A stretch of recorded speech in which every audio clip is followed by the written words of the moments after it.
छोड़ दीजिए ससुर जी। अब मैं आपका बर्दाश्त नहीं कर पाऊंगी। बहुत दर्द हो रहा है। बस करिए जितना मर्जी हो। आराम आराम से करिए। आज तो पहला दिन है। जी हाँ दोस्तों, ऐसा ही मेरी बहू मुझे कह रही थी।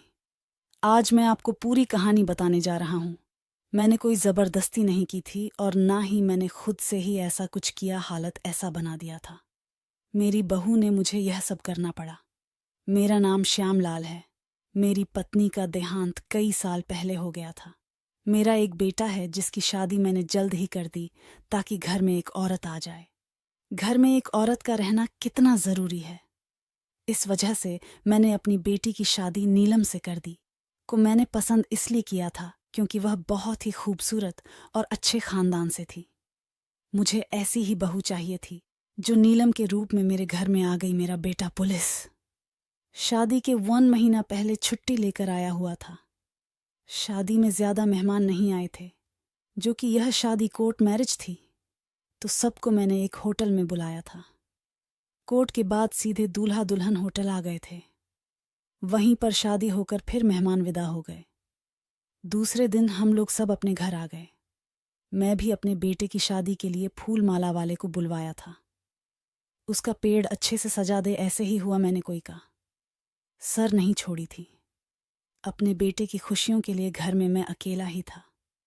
मैं जल्दी से ही सोने चला गया क्योंकि मुझे पता था कि आज का दिन मेरे बेटे बहू के लिए खास मुझे अच्छा नहीं लगा कि मैं देर रात तक जागता रहूं। पर मेरे बेटे बहू की प्राइवेसी में खलल पड़े। रात को अचानक नींद खुली तो मेरे बेटे और बहू में लड़ाई हो रही थी। मैं हैरान हो गया। शादी के पहले ही दिन लड़ाई में बीच बचाव नहीं करने गया। मुझे लगा खुद है ये दोनों अपने आप को ठीक कर लेंगे, पर ऐसा नहीं हुआ। वह दोनों लड़ते लड़ते मेरे कमरे तक आ गए। मेरा बेटा बोला, आपने मेरे लिए कैसी लड़की ढूंढी है? यह कहती है कि तुम्हारा बहुत छोटा है। मेरी जिंदगी खराब हो गई। कहती है मुझे कुछ भी नहीं हो रहा। मैं तुम्हारे साथ नहीं रहूंगी। मैं वापस चली जाऊंगी। उस इंसान के साथ मैं कैसे रहूंगी जो मुझे खुश ना कर सके, जब तुम पहले दिन ही मुझे कुछ नहीं कर पा रहे हो तो पूरी जिंदगी क्या करोगे? मैं हैरान हो गया। समझ नहीं आ रहा था मैं क्या बोलूं। मेरा बेटा बहुत गुस्से में था। दोनों एक दूसरे के ऊपर चढ़ा रहे थे। मैं समझ नहीं पा रहा था कि लड़की जो पहली बार बहू बनकर आई है, और उसका यह रूप देखकर मुझे बहुत गुस्सा आने लगा था। मैं अपने बेटे को बोला, सब ठीक हो जाएगा, और बहू को भी बोला, सब ठीक हो जाएगा। आज का दिन ऐसे लड़ाई करने का। तुम दोनों एक दूसरे के लिए नए हो, किस वजह से ऐसी दिक्कत हो रही है? आगे जाकर शायद ऐसी दिक्कत नहीं होगी। मेरी बहू कोई दिक्कत कैसे नहीं होगी? इसका तो खड़ा भी नहीं होता। मैं अपने बेटे को पूछा, क्या बात है बेटा? उसने बोला, पापा मानता हूं मुझे अभी दिक्कत है। पुलिस की ट्रेनिंग में चोट लग गई थी, इस वजह से अभी दिक्कत हो रही। बोला है कुछ दिनों में ठीक हो जाएगा।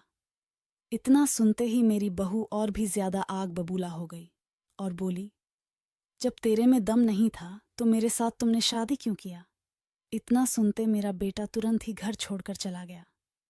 मुझे लगा कि मेरा एक ही बेटा था, वह भी मुझे छोड़कर चला गया है। मैं बहुत गुस्से में हो गया। जाकर मैंने बंद किया। वापस आकर देखा तो बहू बेड पर बैठी हुई थी। मैं गुस्से में लाल था तो मैं उसको जाकर डालते हुए बोला, क्यों तेरे में इतनी गर्मी है? वह बोली, तो क्या करोगे तुम? सही करोगे? इतना सुनते ही मैंने कहा, हाँ मैं भी देखता हूँ तुम्हारे अंदर कितनी गर्मी है। तुरंत ही उसे बेड पर लिटा दिया और फिर वही क्रिकेट वाला मैच शुरू हो गया। सुबह जब मेरा बेटा घर आया तो सब कुछ बदला बदला सा हो गया था। मेरी बहू ने मेरे बेटे को सॉरी बोली। फिर हम तीनों ही खुशी खुशी रहने लगे।